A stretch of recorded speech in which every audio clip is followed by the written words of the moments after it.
Today we just start the industrial sector development role. That is, the economists have found that the poor nations can progress only if they have a good industrial sector. Industry provides employment which is more stable than the employment in agriculture. It promotes modernization in the overall prosperity. And also we just see that there is a big role of the public sector in the industrial development, because of in India we just see that there is a lack of capital to undertake investment, and there is a lack of incentives for the private sector also, and that the also for the social justice, that to provide the employment to the people, that there is a big role of the public sector.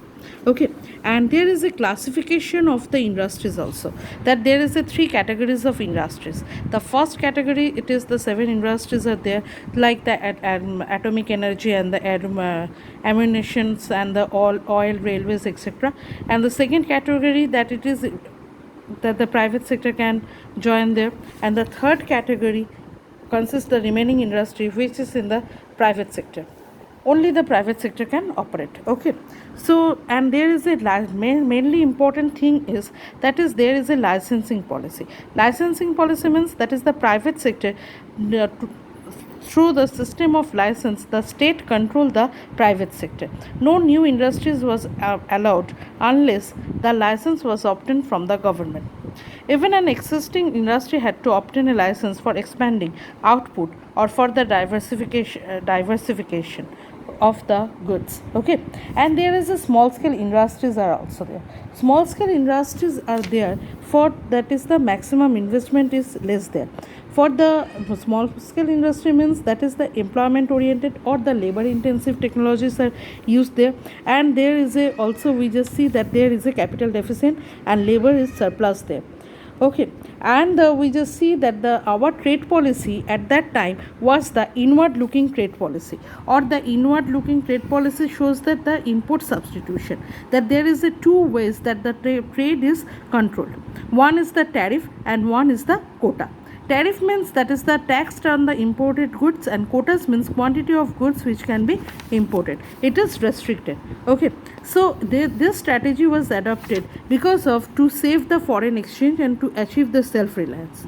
And we see that to achieve this, we have to take the import substitution policies. So now we have to think about it.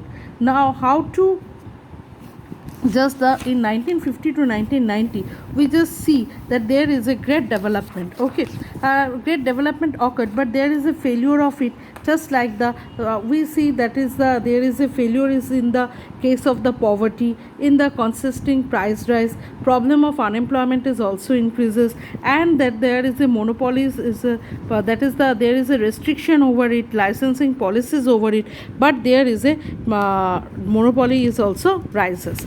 Okay, and that the achievement is also, that is the we see that is the national income increases, per capita income also increases, employment opportunities also increases, and the industrial sector is also diverse. But we see the plan is failure, and in 1991 we have to take a new plan.